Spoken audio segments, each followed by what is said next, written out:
Welcome to this week's edition of the Regtech Africa News Roundup. And here are the top headlines for the week. Central Bank of Nigeria and Egypt forge Fintech bridge partnership. Nigeria's E-Naira struggles with adoption despite blockchain foundation. Federal government borrowing from CBN reaches 25 trillion naira in March. Nigeria Data Protection Commission probes companies for data breaches. South Africa mandates licensing for digital asset exchanges by December. Uganda joins other African countries to adopt digital service taxes for foreign companies. And China's generative AI regulations to go live next month.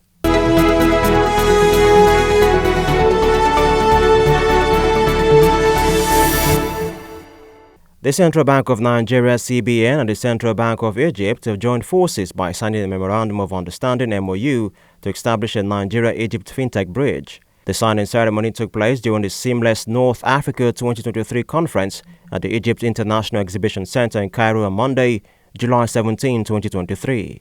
The partnership comes after a series of engagements focused on payment systems, financial technology, and financial inclusion in Africa. The groundbreaking partnership between the two apex banks of the largest economies in Africa encompasses a wide range of collaborative initiatives. These initiatives include joint regulatory innovation projects, coordinated licensing and supervisory frameworks, information sharing, fintech cross-referrals, and talent development. Nigeria's ambitious plan to establish the E-Naira as the mainstream digital currency has encountered significant challenges in achieving widespread adoption. From the unbanked to the banked population, Nigerians have shown limited interest in embracing the nation's blockchain-based currency. According to a recent IMF report, the average number of weekly E-Naira transactions stands at a mere 14,000, representing only 1.5% of the total number of wallets. Nigerians criticize the E-Naira for lacking a compelling use case and a clear strategy. The IMF report, however, suggests that the E-Naira, if adopted by Nigerians, could potentially bring greater transparency to informal payments within Nigeria's large informal economy. The federal government of Nigeria has borrowed a sum of 1.83 trillion naira from the Central Bank of Nigeria (CBN) through ways and means advances in the first quarter of 2023. This brings the total borrowing from the CBN to 25.36 trillion naira in March 2023, up from 23.53 trillion naira in December 2022, according to a recent report by the CBN. The figures were obtained from the CBN's quarterly statistical bulletin, which provides provisional data on government borrowing and financial activities. Ways and Means Advances is a loan facility utilized by the central bank to assist the government during temporary budget shortfalls within the limits set by law. The Nigeria Data Protection Commission (NDPC) has disclosed that it is currently investigating 9 organizations for data breaches. The National Commissioner of the Commission, Dr. Vincent Olatunji, made this announcement during an interaction with journalists on Tuesday, July 18, 2023. Olatunji revealed that the companies under investigation included an insurance firm, a school, and a consultant firm.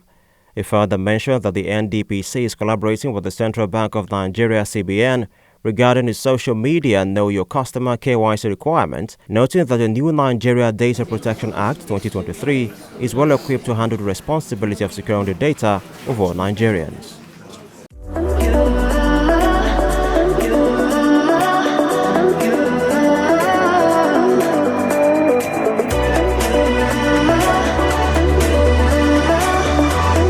Now in African news, South Africa has announced that digital asset exchanges will be required to obtain licenses by the end of the year with the aim of protecting investors.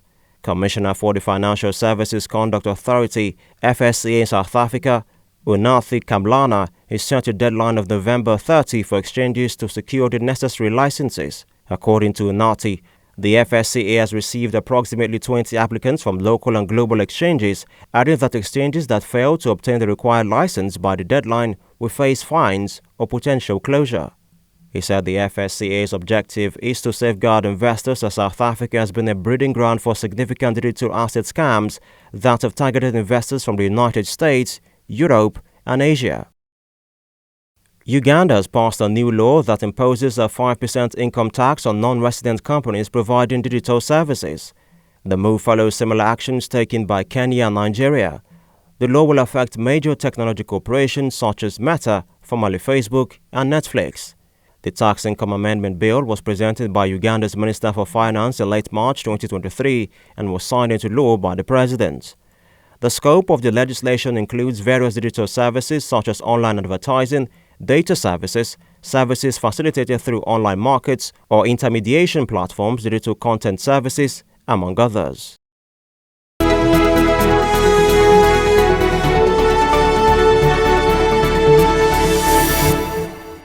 Now in world news, China has become one of the world's first major market economies to regulate generative artificial intelligence AI with a new set of rules that will go into effect on August 15. The new rules were announced on June 13, 2023 by the nation's top internet watchdog, Cyberspace Administration of China (CAC). The statement by the CAC underscored Beijing's firm rules that content generated by generative AI must be in line with the nation's core socialist values. It also stated that Western firms would need to comply with the interim set of guidelines if they want to operate and do business within the nation's borders. And that's it on News Roundup. Join us again next weekend for all important news updates during the week.